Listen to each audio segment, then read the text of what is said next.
Entre Babel e a caverna, o encontro do homem com Deus e a liberdade da verdade. Eu sou o professor Valdemir Ascioli, teólogo, filósofo, historiador, docente de ensino superior, analista político-social. Siga nossas páginas e gostaria que você compartilhasse nossos vídeos.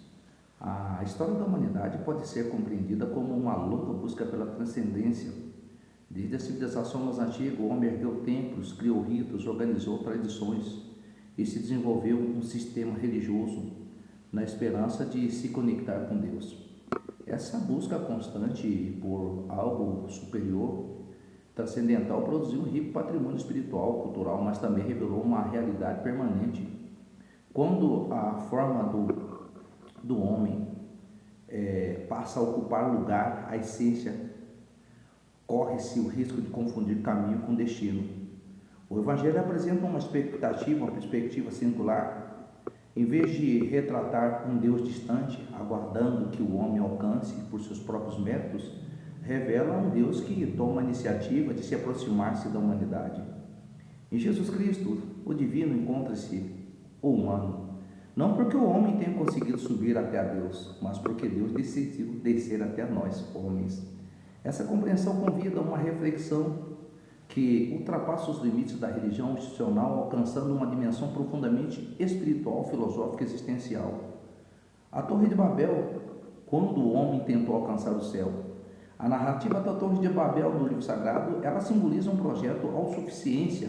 A torre representa a tentativa humana de construir algo que possa, por suas próprias forças, ser um caminho até chegar a Deus, até chegar aos céus.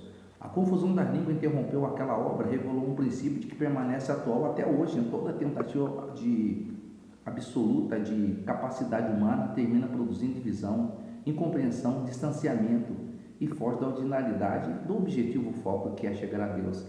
Ainda hoje existem inúmeras interpretações, tradições e formas de compreender aquilo que o homem acha importante. Essa diversidade pode enriquecer o diálogo quando conduz à humanidade, mas pode igualmente gerar barreiras quando transforma convicções em instrumento de exclusão. Talvez a maior lição de Babel não seja apenas a diversidade das línguas, mas alerta contra o orgulho de imaginar que o homem possa controlar ou monopolizar a fé, algo que possa levar alguém ao divino. E a verdadeira religião qual é? Nesse contexto, a palavra da Epístola de Tiago transforma-se algo que nós contestamos muitas das vezes, torna-se especialmente significativas. O apóstolo ensinava que a verdadeira religião pura e imaculada perante Deus manifesta no cuidado com os órfãos, com as viúvas e também em todas as suas aflições, na preservação da integridade diante das corrupções desse mundo, ou seja, abster da corrupção desse mundo. Essa é a verdadeira religião. Essa definição desloca-se do centro da religiosidade, dos ritos, para a prática do amor, onde o homem verdadeiramente em sua espiritualidade deixa da medida que apenas pela quantidade das normas observadas, das leis que se impõem, daquilo que nós não podemos cumprir, e passa a ser reconhecida pela capacidade de servir, acolher, cuidar e amar o seu próximo.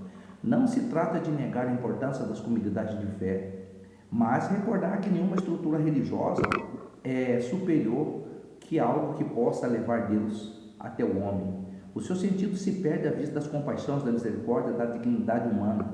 Quando a religião aproxima o homem de Deus por meio do amor, ela cumpre a sua elevada vocação. Quando substitui o amor por formalismo, corre o risco de obscurecer aquilo que pretende anunciar. A verdade que liberta.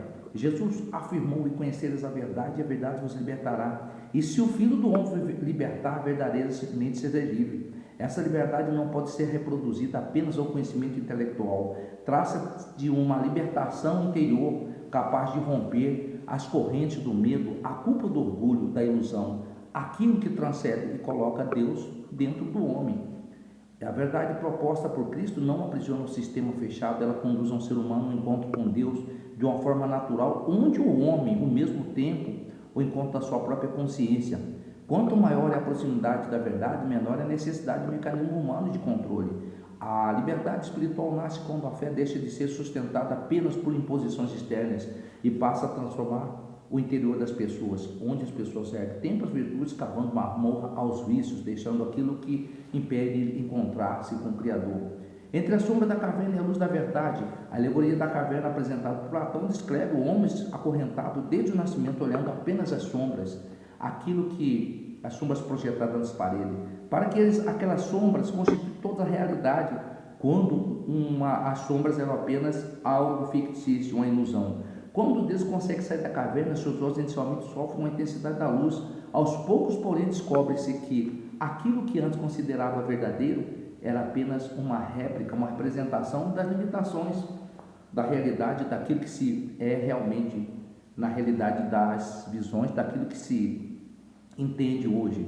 Essa narrativa oferece uma profunda analogia com a experiência espiritual. Frequentemente, as pessoas furam a bolha, deixam de acreditar naquilo que os homens pregam, nas suas analogias, naquilo que aprisiona, nos dogmas que às vezes levam o homem a se aprisionar a um grupo. E frequentemente as pessoas costumam se assumir dos conceitos cristalizados, as tradições repetidas, sem reflexões, onde as narrativas são massificadas até que se tornem verdades incontestáveis, interpretadas, aceitas apenas porque sempre foram assim.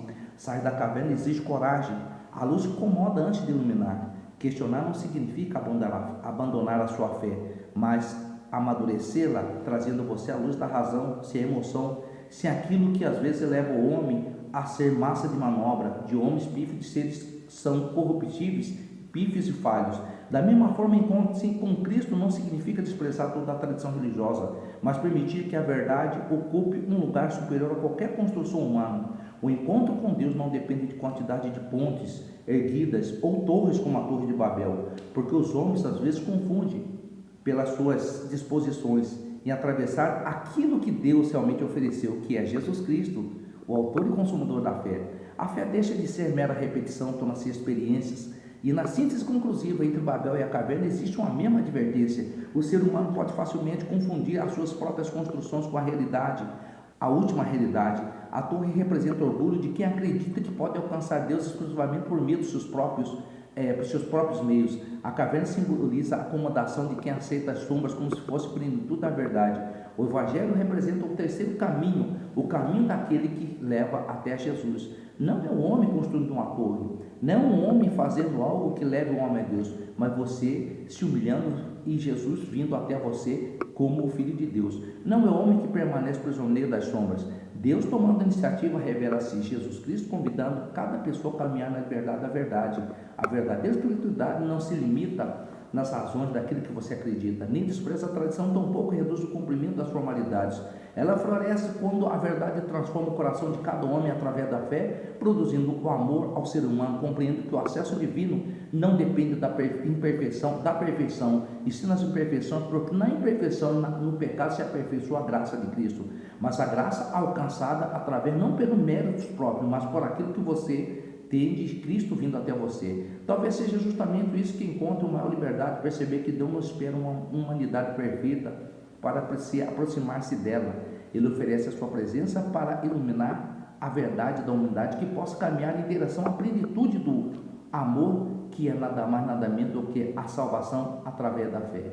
Eu sou o professor Acioli, apenas uma conjecturação sobre a liberdade, a religião e aquilo que às vezes pode ligar o homem, que é Deus vindo ao homem, não o homem indo a Deus, porque todas as vezes que você constrói pontes, você pode se tornar falho, mas Deus vindo até você é Jesus Cristo entrando nos corações, florescendo e trazendo para você a luz da razão, que é muito mais do que a emoção, que é a salvação até cada lar.